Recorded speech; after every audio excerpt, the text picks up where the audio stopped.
Allez, bienvenue sur Enfin Bon, donc pour revenir sur le Grand Prix du Qatar.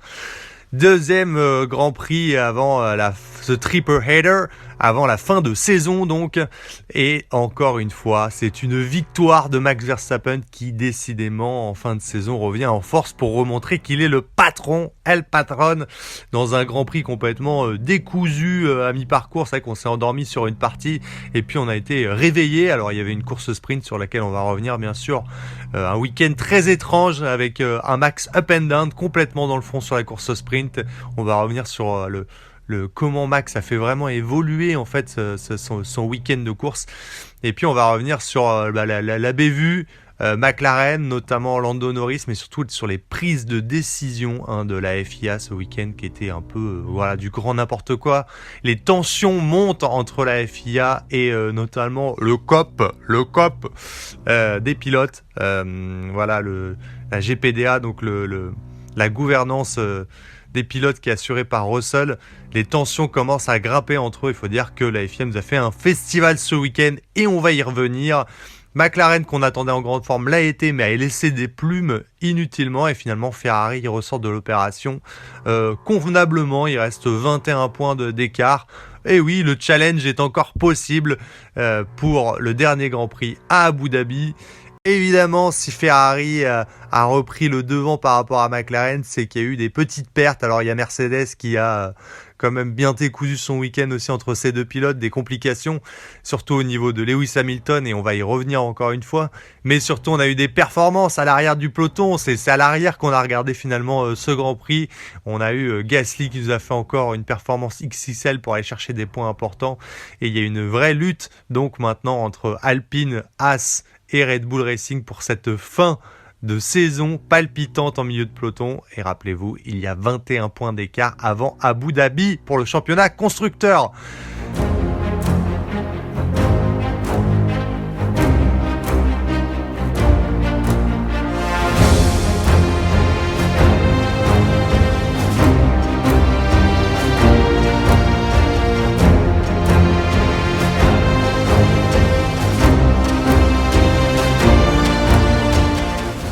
Et on a encore assisté à una demonstration de Max Verstappen, une démonstration de force qui a eu lieu, mais dans un duel mythique avec notre cher Lando Norris, les deux qui se collent. On a senti que c'était très serré entre les deux sur la course de dimanche. Et pourtant, il faut absolument revenir sur ce week-end de course Red Bull. Red Bull arrive sur le circuit du Qatar en très très grande difficulté pendant les essais libres. Et Max Verstappen, pendant la course sprint de samedi, ne va pas exister très loin sur la grille. Il va louper son départ, il va se retrouver englué dans le trafic, il va jamais pouvoir montrer qu'il a un bon rythme, en tout cas un rythme supérieur aux voitures devant lui. Il va finir derrière une Haas et il va terminer 8e avec un rythme bien maigre, bien un peu folichon. Et c'est quelque chose qui va complètement être rectifié le lendemain, et ça c'est grâce à l'apport de Sergio Pérez. Quand on dit que Sergio Pérez n'est pas utile, c'est faux. Sergio fait un travail de fond. Le problème c'est que Sergio il devrait être aux avant-postes. Et finalement, Sergio Pérez va être utilisé comme un peu voiture physique-chimie, vous voyez, pour les tests. Et pendant toute la course sprint, ça va être une séance d'essai libre à ciel ouvert pour Sergio Pérez. On va lui faire tester un aileron avant, on va lui changer des réglages, tout ça pour essayer de comprendre pourquoi le rythme de la Red Bull est si faible sur cette course sprint, sur un format où on a un tiers de course. Et à la sortie de cette course sprint, on a la qualification quelques heures après. On sent que Red Bull a analysé la situation, a trouvé une solution, et derrière, Max se qualifie deuxième sur la grille, juste derrière George Russell. Il jouera la pause avec George Russell, qui encore une fois aura été flamboyant pendant ses qualifications. Et voilà, une leçon qui a été donnée par Red Bull, c'est vrai, l'écurie champion du monde qui a une capacité à rebondir, et Max Verstappen aussi, déjà Pérez aussi pendant la qualification, c'est quand même bien replacé dans le top 8. Et voilà, là on a admiré quand même une belle force de cette écurie champion du monde. Mais bon, on l'a dit, Normalement, Max Verstappen n'a pas dominé tout seul ce dimanche de course. Et oui, parce qu'il avait été en duel avec Lando Norris. On veut revenir évidemment sur ce week-end McLaren qui part sur des chapeaux de roue et finissent complètement en queue de chaussette, comme on dit. Malheureusement pour McLaren, qui donc va refaire une course sprint très propre, hein, il faut le dire, avec une qualification de Lando Norris aux avant-postes, Piastri en deuxième, et puis les deux vont se suivre. Norris va même ralentir pour protéger la position d'Oscar Piastri, un peu en difficulté en termes de rythme, un peu plus en difficulté en termes de rythme que Lando Norris, on l'a senti. Il va ralentir pour lui donner le DRS, nous rappelle les meilleures heures de Carlos Sainz, qui avait utilisé cette stratégie évidemment sur Lando Norris pour se protéger à Singapour, puisque c'est vrai que sur le circuit du Qatar, bon, ça, on peut revenir sur la typologie du circuit du Qatar, qui est pas un grand prix inintéressant en soi. Hein, je trouve que quand même c'est un vrai challenge pour les pilotes. D'ailleurs, il y a eu beaucoup d'erreurs hein, le dimanche en deuxième partie de course. On a senti que c'était très demandant pour les pilotes hein, sur ce circuit-là, c'est un circuit un peu typé moto, avec beaucoup de virages durs, assez rapides, entraînants, avec une grande force G. Donc du coup, c'est avec des bacs à gravier sur les côtés. Hein, on laisse pas justement les voitures sortir du circuit, comme on le fait notamment en Autriche, où on distribue des pénalités à gogo. Bah là, il n'y a pas de pénalité à distribuer. Quelqu'un va dans le bac à gravier, il salue ses pneus, il perd suffisamment de temps. Donc bon, c'est quand même toujours mieux, hein, les bacs à gravier, on ne cesse de le dire. Mais il manque quelque chose quand même avec cette piste, il manque une capacité à dépasser, un peu plus que cette pauvre ligne droite qui laisse quand même peu de place pour dépasser. Ça devient un circuit où c'est compliqué hein, de passer, donc forcément sans dépassement, ça tue un peu le suspense nécessaire, on va dire. Donc voilà, on s'est retrouvé dans une position évidemment où c'est très compliqué de dépasser sur ce circuit du Qatar. McLaren a fait un job très très propre sur la course sprint. 1, 2 et 3 donc avec ce George Russell très en forme ce week-end qui s'est immiscé aux avant-postes. Et McLaren fait le job donc sur cette course sprint. Malheureusement, le lendemain, alors que le duel fait rage entre Lando Norris et Max Verstappen, l'incident va arriver. Et oui, une pièce va être perdue, je crois, par une Williams. C'est un rétroviseur hein, qui va aller se balader un peu à l'extérieur de la trajectoire sur la ligne droite. Et Lando Norris, alors qu'il y a des doubles drapeaux jaunes. Alors on rappelle qu'il y a deux types hein, de drapeaux. Il y a les drapeaux jaunes simples, là il faut ralentir. Les drapeaux jaunes double drapeau jaune, là il faut ralentir très fortement. Et ça n'a pas du tout été le cas de Lando Norris. Hein. D'ailleurs, sur le onboarding, on le voit très bien. Lando Norris, il y allait pleine balle. Bon, il a clairement pas vu hein, le drapeau jaune, puisqu'il a repris un temps fou. En plus, sur Max Verstappen, il a repris à peu près une seconde. Et ça va lui coûter très très cher parce que là, les commissaires, ils ne rigolaient pas ce week-end. On va y revenir à les commissaires qui ont vraiment complètement tiré à balles réelles et ils sont venus lui infliger ces 10 secondes de pénalité en stop and go. C'est le maximum qu'on puisse infliger à un pilote. Hein. C'est rentrer au stand, attendre 10 secondes et repartir. Donc c'est une pénalité de 30 à 40 secondes, c'est énorme. Et évidemment, terminado. Lando Norris va entamer une remontada derrière après le passage de la voiture de sécurité, mais il finira dans le top 8 et c'est fini. Dans le top 10, ce sera fini, il n'y aura pas grand-chose à gratter. Voilà, et ce duel aura été fini. Encore une fois, ce qu'on note, c'est que dans un moment de tension, dans un moment où il y a eu beaucoup d'erreurs, et c'est ça qu'il faut retenir sur ce Grand Prix hein, quand même. Il y a beaucoup de pilotes qui sont partis à la faute, qui sont partis un peu en extérieur, qui ont mis des roues dans les graviers, qui ont été en difficulté, qui ont fait des erreurs sous la pression comme Lando Norris, mais il n'y a pas eu que lui. Et finalement, il y en a un qui fait pas d'erreur, hein, c'est El Robo Max. El Robo Max, je suis né pour détruire et gagner tous les Grands Prix. Voilà, je trouve que le Qatar est quand même une belle démonstration de l'actuelle supériorité de Max Verstappen qui prouve quand même que sur cette saison, pour l'instant 2024, il a largement mérité hein, évidemment ce titre-là, qu'il n'est pas vraiment contestable, parce que voilà, on a encore une démonstration de force hein, de l'écurie qui arrive avec des mauvais réglages le samedi, qui sait corriger le tir, revenir aux avant-postes et qui, via son pilote ne fait pas d'erreur pendant la course. Il est là, il est présent, il a un bon rythme et il sait tenir la pression de Lando Norris. C'est la marque des plus grands.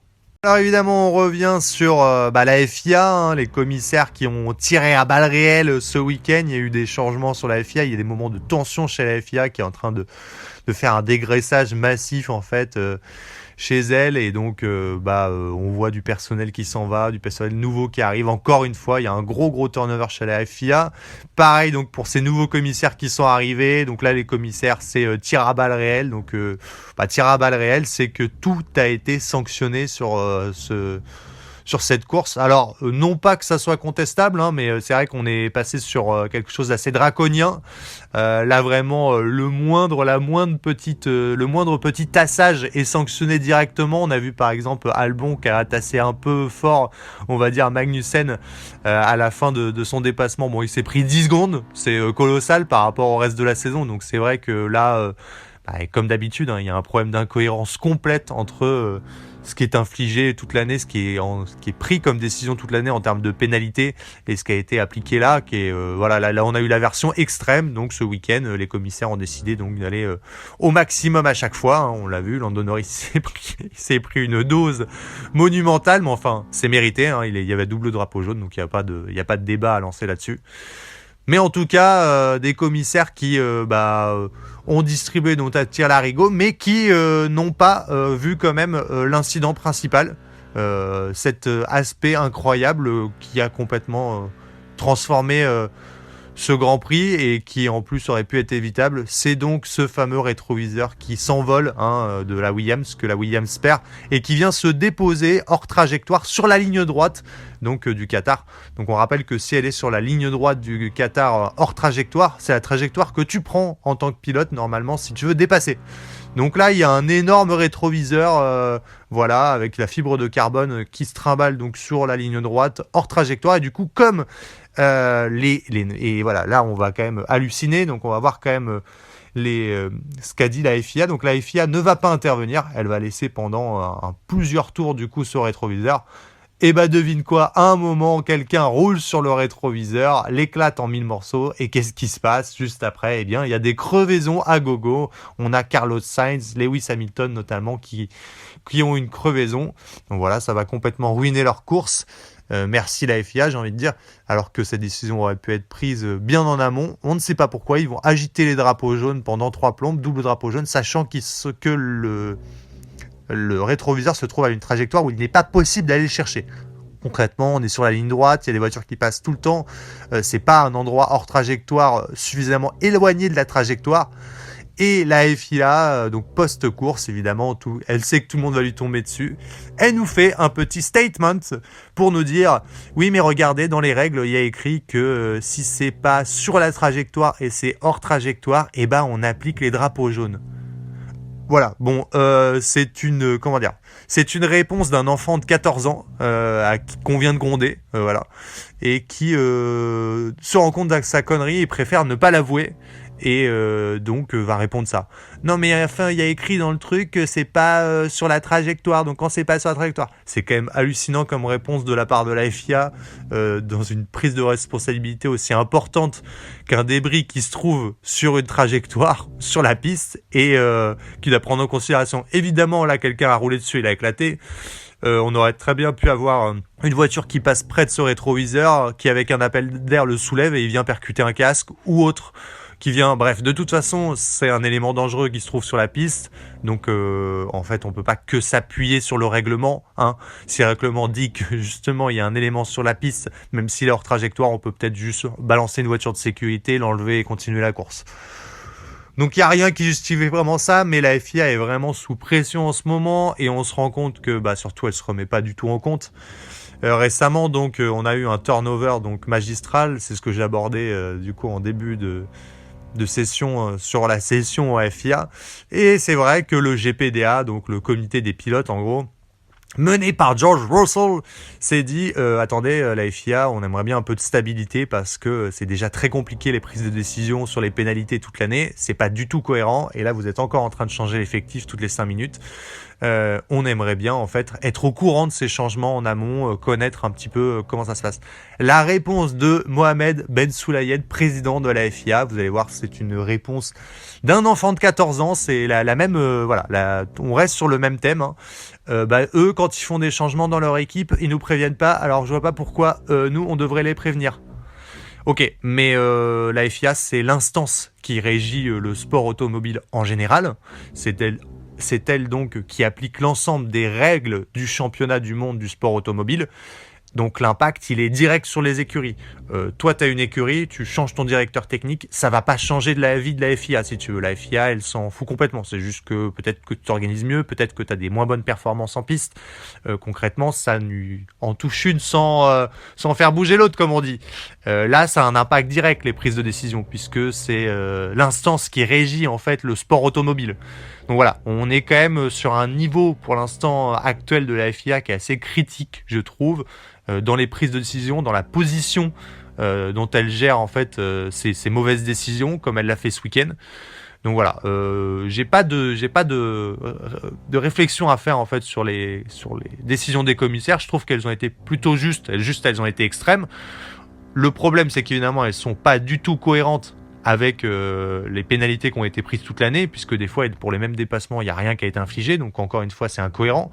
Que évidemment, dans l'année, parfois, on a infligé 5 secondes, alors que là, c'était la peine maximale, donc c'était la peine maximale au Qatar. Mais si on se retrouve avec cette peine maximale tout le temps, why not ? Je trouve que c'est un peu excessif, mais notamment le tassage d'Albon, je trouve que filer 10 secondes là-dessus, moi j'aurais mis 5 secondes, mais pourquoi pas ? Si c'est fixe et que ça reste toute l'année, d'accord. Mais va falloir rester sur cette ligne-là. Et je suis curieux de voir comment cette ligne justement va bouger ou non à Abu Dhabi. En tout cas, c'est vrai que bon, on s'est pas non plus émoustillé, on s'est émoustillé aux avant-postes, on va dire un temps, puisque cette bataille Norris et Max Verstappen nous a tenus en haleine, mais c'est vrai que Russell nous a montré qu'il avait fait des super qualifications, mais que Mercedes n'avait pas vraiment le rythme pour venir s'opposer aux avant-postes. Et puis bon, Hamilton encore une fois a loupé ses qualifications. Bon, malheureusement Hamilton qui est vraiment dans le dur, hein. Au passage, il a pris quand même un 18-5 en qualification par George Russell. Ça commence à être dramatique quand même, cette surdomination de George Russell en qualification, et je pense que ça, on l'a vu, hein, ça affecte vraiment le mental de Lewis Hamilton. Il est temps qu'il bouge d'écurie et qu'il se fasse un reset mind, qui reparte à blanc.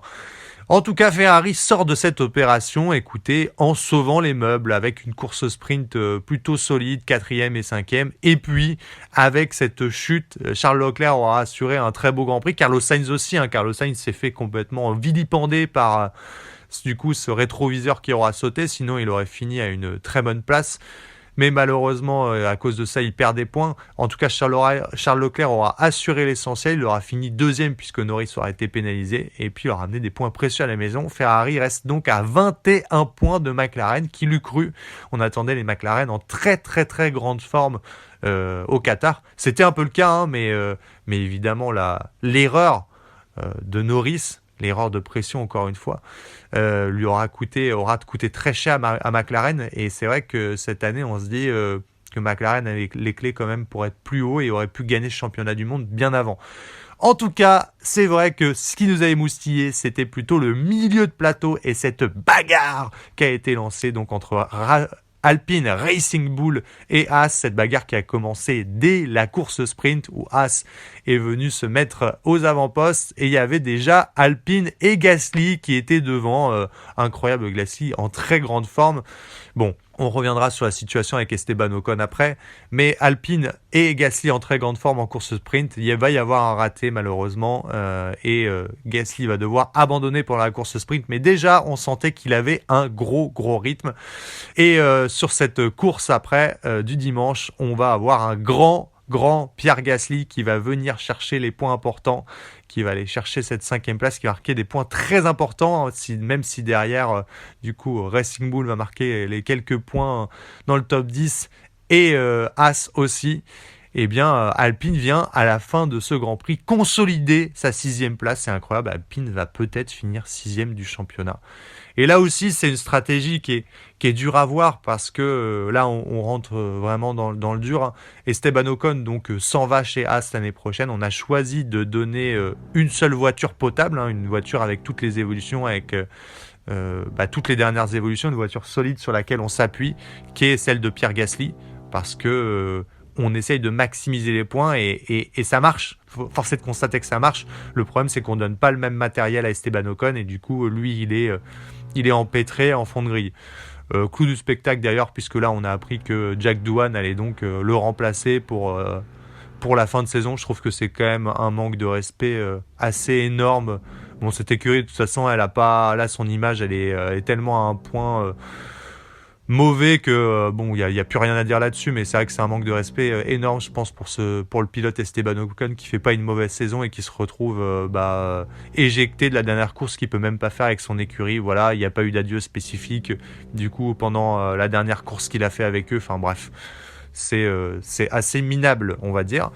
Mais d'un point de vue prise en compte stratégie managériale pour gérer la situation de crise chez Alpine et maximiser les points, on se rend compte que depuis l'arrivée de Flavio Briatore, ça paie. On a une voiture qui fonctionne pas forcément. Ok, on met on met toutes les ressources sur une seule voiture. On essaye de maximiser sur le pilote qui va rester l'année prochaine et on essaye de marquer des points. Ça paie. En tout cas, cette bataille, elle est lancée, elle est très critique et au milieu de ça, on est obligé de lancer des confettis en l'air. Écoutez bien, Steak F1 a marqué ses premiers points de la saison.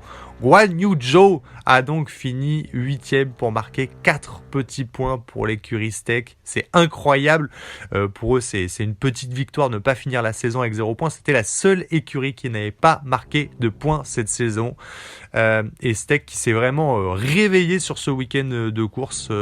C'est vrai qu'on a senti que Steak commençait à revenir un petit peu en cette fin de saison, à apporter quelques évolutions, à travailler un peu en fond et finalement ça commence à porter ses fruits. Et là vraiment c'était leur chance. On a senti qu'il y avait du rythme, on a senti qu'ils étaient entre le top 10 et le top 15 et il y a eu une course mouvementée. Quand il y a une course mouvementée, il y a des points à prendre et ils les ont pris. Voilà, on l'a dit, Sainz qui crève, Hamilton qui crève, des abandons à gogo et ils se sont glissés au milieu pour aller chercher les points importants. Quelle morale quand même, c'est beau, c'est important je pense, et c'est beau pour eux que d'avoir une récompense quand même du travail acharné qu'ils ont eu, je pense, pour essayer de redresser la barre, parce que c'était quand même catastrophique cette année Steak, c'était vraiment le fond de grille, impossible de venir gratter des points, et c'était très rare de les voir en 11e ou 12e place, ils étaient quand même loin derrière. Donc voilà, une juste récompense pour un travail accompli. En tout cas, il nous reste donc un Grand Prix, c'est le final à Abu Dhabi. Donc il reste, il y a 8 points d'écart entre Norris et Leclerc si tu veux un peu te mousser sur cette deuxième place pilote. Mais la vraie bataille, c'est le championnat constructeur qui l'eût cru. Ferrari aura tenu la barre au Qatar et il y a donc 21 points d'écart. 21 points d'écart, c'est totalement possible. On peut tout voir arriver, donc, et il va falloir être très attentif sur ce dernier Grand Prix de la saison, et on reviendra évidemment sur l'entièreté de cette saison à la fin de ce Grand Prix 2024.